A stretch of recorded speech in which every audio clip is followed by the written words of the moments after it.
Ayan o, babalik na. Alam nyo, nung nabanggit ko itong pagbabalik ng Wawawin, marami nang lumalabas sa social media na paninira.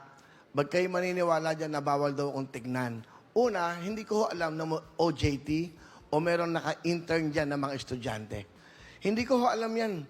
Hindi ako nakikipag-usap dyan. Saka doon sa GMA, yung aking dressing room, walang tao doon paglakad ko. Backstage ho yun. Kaya huwag kayo maniniwala, bawal akong tignan o ano. Sira ulo tong batang to Gusto mong sumikat Pati ako gagamitin nyo. Paano mong sasabing bawal akong tignan? Ito yung lahat nga na makikita ko, niloloko ko. Hindi ba? Binibiro ko. At sino ba tong batang to? Naglalabas ng nakita nyo ba?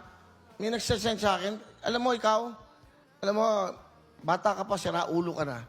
Minsan mabubusit ka na talaga sa mga fake news na to wala ka magagawa. Ayan Hindi ka namin kilala to Sino ba yun Bawal daw akong tignan. Hindi nga kita kilala Hindi ka namin nakita. Saka wala kaming OJT na pinapapasok dyan. Ayan, sino to? Bawal daw akong tignan. Sino yung batang ito na in-interview yata naman ako sino-sino dyan. Gagamitin nyo pa kami. Babalik lang ang Wawawin. Sisiraan nyo pa ako. Babalik ang Wawawin para makatulong sa mga kababayan sa hirap ng buhay ngayon.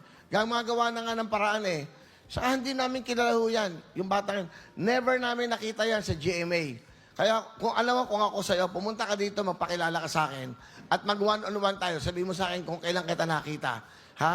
Gagawa ka ng isang istorya para sumikat ka. Gagawa ka ng istorya para makilala ka. Paglalaroan nyo yung tao. Alam nyo ang Facebook, YouTube, dapat yung ginagamit natin sa kabutihan. Sa news na tama, hindi fake news. Huwag yung gagamitin niya para makapanira lang kayo ng ibang tao. Una sa lahat, wala kaming tinatanggap na ganyan. Wala ako personally. Maaring yan, siguro yung mga staff namin ng kausap, hindi ko alam yan. Saka wala ako nakakasalubong na mga intern dyan at mga OJT sa backstage. Kasi yun, paglabas mo ng dressing room, sa'yo na yung backstage na yun Hindi kailan ko nakita yung mga taong yan. Bawal tignan.